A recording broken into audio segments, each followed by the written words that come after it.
Welcome to Kenton Teaches. Enjoy the video. You start by unpairing the watch from your iPhone. This creates a backup and removes activation lock automatically when you confirm. Make sure both devices are charged and on a stable Wi-Fi connection so the process won't pause.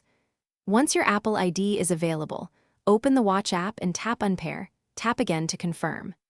This kicks off a local backup and prepares the watch for reset so you don't lose settings or health data. With the backup complete, now perform the factory reset on the watch itself. Go to Settings, General, Reset, then choose Erase all content and settings. You'll be asked for your passcode and sometimes your Apple ID to disable activation lock. If the watch is already unpaired, you can erase directly on the device without the iPhone. This step removes all apps, data, and settings, so it's irreversible, yet necessary to restore the watch to new condition for a fresh setup or transfer. Once the erase finishes, the watch restarts to the Hello screen. Pair it with your iPhone to restore from the backup you made. Make sure to sign into iCloud if activation lock still appears.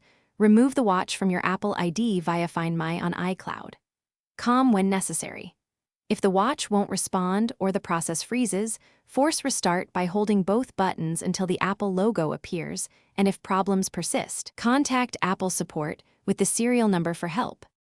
Thanks for watching. Please subscribe if this video was helpful.